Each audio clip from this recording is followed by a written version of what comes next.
अस्सलाम वालेकुम। आज ए हाउसमैन की एक poem loveliest of trees the cherry now को डिस्कस करेंगे। यहां पर दरख्तों में सबसे प्यारा दरख्त चेरी का दरख्त है। यहां चेरी जो है वो फ्रूट की सेंस में और ट्री की सेंस में यूज किया गया है, जो कि एक सिंबॉलिक मीनिंग रखता है और नेचुरल ब्यूटी की तरफ इशारा करता है। ए हाउसमैन 20 मार्च 1859 को इनकी बर्थ है और 30 अप्रैल 1936 को इनकी डेथ है। अगर बात की जाए इस पोएम की टेक्स्ट की, तो सबसे पहले इसकी टेक्स्ट को डिस्कस करेंगे। उसके बाद जो फिगर ऑफ स्पीच इस पोएम में यूज हुई हैं उनको देखते हैं। Loveliest of trees the cherry now, दरख्तों में सबसे प्यारा दरख्त अब चेरी का है।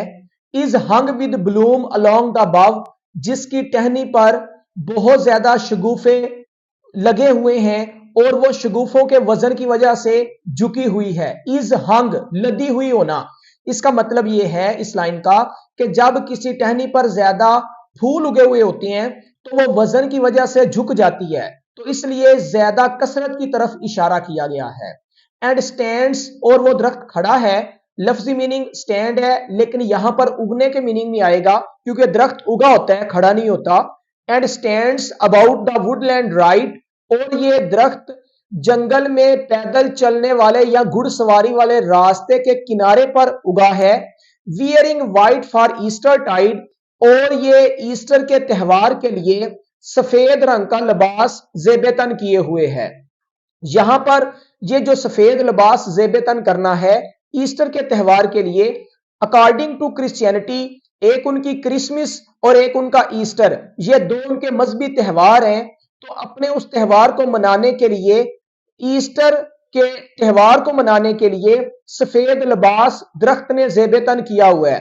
तो सफेद लिबास जेबेतन करने का यहां मतलब ये होगा कि इतनी कसरत के साथ सफेद फूल चेरी के उगे हुए हैं, ऐसे मालूम होता है जैसे दरख्त ने सफेद लिबास पहना हो, वो सफेद फूलों की वजह से। नेक्स्ट देखते हैं। Now of my 3 score years and 10, अब मेरी 70 साल जिंदगी में से। स्कोर कहते हैं 20 को, 20 को, और 3 स्कोर का मतलब है 60, मतलब 60, और 10 का मतलब 10 हो गए, तो 60 plus 10 is equal to 70। Now of my 3 score years and 10, अब मेरी 70 साल जिंदगी में से 20 विल नॉट कम अगेन, 20 दोबारा नहीं आएंगे।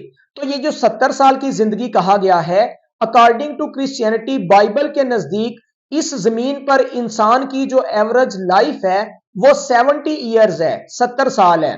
तो इसलिए पोएट कह रहा है कि उन 70 सालों में से जो 20 साल हैं वो वापस नहीं आएंगे। 20 साल इसलिए वापस नहीं आएंगे कि पोएट की उम्र है 20 ईयर्स जब ये पोएम लिख रहा है।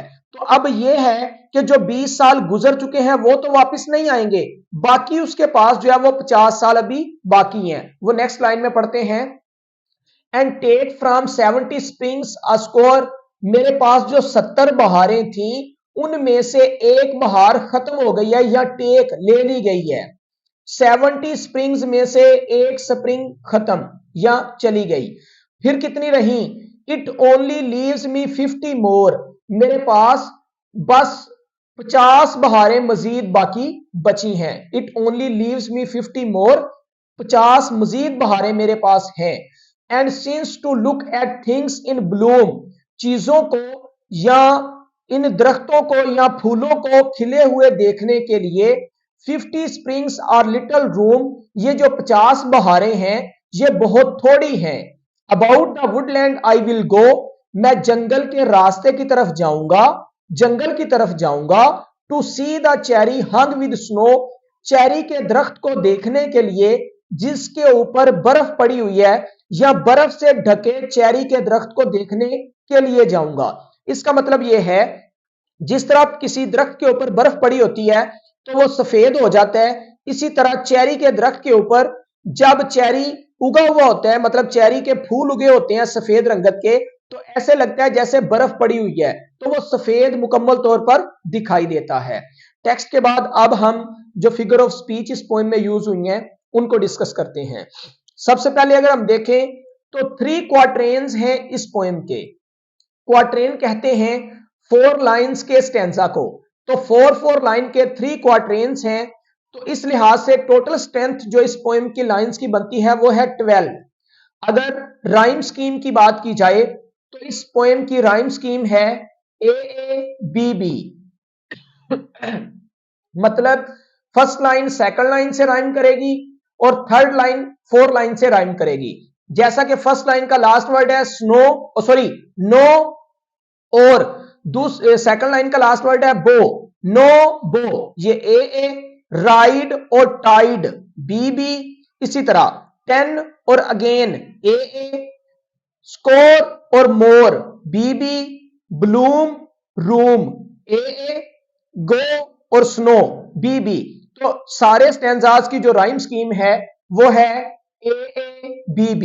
अब देखते हैं फर्स्ट लाइन के अंदर जो फिगर ऑफ स्पीच कैयुरा की सूरत में यूज हुआ है। लवलीएस्ट ऑफ ट्रीज के बाद ये जो कोमा यूज किया गया है ये कैयुरा की एक एग्जांपल है।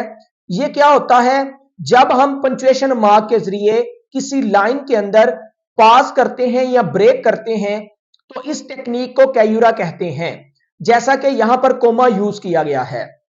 उसके बाद इस पोएम के अंदर एलिट्रेशन का यूज है, कॉन्सोनेंस का यूज है, एसोनेंस का यूज है, पर्सोनिफिकेशन यूज की गई है और कुछ इमेजेस यूज किए गए हैं। अगर एलिट्रेशन की बात की जाए तो एलिट्रेशन क्या होता है, repetition of initial consonant sounds और letters in the same line. अगर हम एक ही लाइन के अंदर कॉन्सोनेंट लेटर्स को या कॉन्सोनेंट साउंड को रिपीट करें वर्ड के स्टार्ट पर तो इसको हम एलिट्रेशन कहते हैं।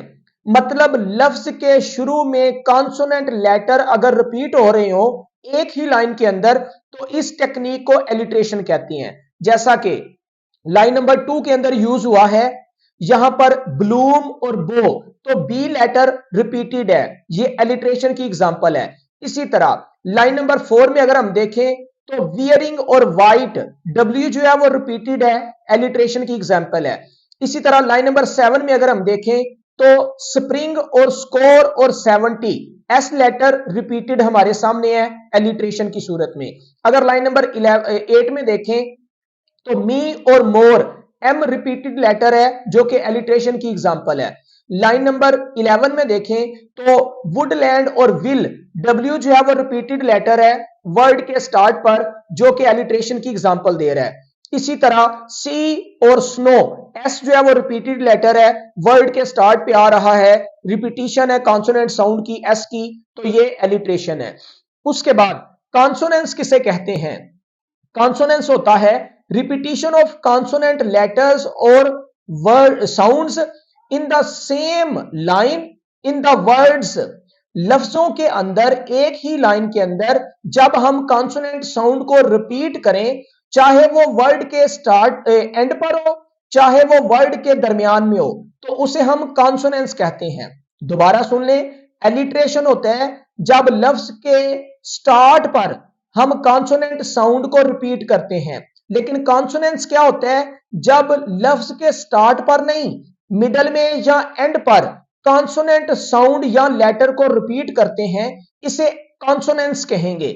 मसलन लाइन नंबर 1 में और अगर 3 में देखें 2 में और 3 में तो कॉन्सोनेंस की एग्जांपल आपके सामने है, जैसा कि हंग और अलोंग, इनके एंड पर जी का लेटर रिपीटेड है जो कि कॉन्सोनेंट साउंड है, तो ये कॉन्सोनेंट साउंड जो वर्ड के एंड पर रिपीट हो रहा है ये कॉन्सोनेंस की एग्जांपल है।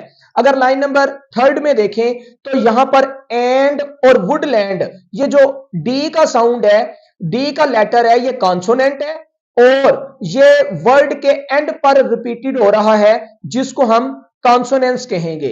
अब हमारे पास है एसोनेंस। एसोनेंस किसे कहते हैं, repetition of vowels in stress syllable in the same line. एक ही लाइन के अंदर जब स्ट्रेस सिलेबल में वाउल के वर्ड या साउंड को रिपीट किया जाता है, वावल को रिपीट किया जाता है तो उसे हम एसोनेंस कहते हैं। जैसे लाइन नंबर 2 में अगर हम देखें तो एसोनेंस की एग्जांपल हमारे सामने है, विद के अंदर आई और इसके अंदर आई, ये जो आई का लेटर है ये रिपीटेड है तो ये वाउल लेटर रिपीट हो रहा है, एसोनेंस की एग्जांपल है। इसी तरह लाइन नंबर 3 में अगर हम देखें तो स्टैंड एंड अबाउट, ये जो ए है रिपीटेड, या फिर स्टैंड के अंदर ए है तो वुडलैंड के अंदर ए है, ये ए का रिपीटेड लेटर हमारे सामने है जो कि एसोनेंस की एग्जांपल है।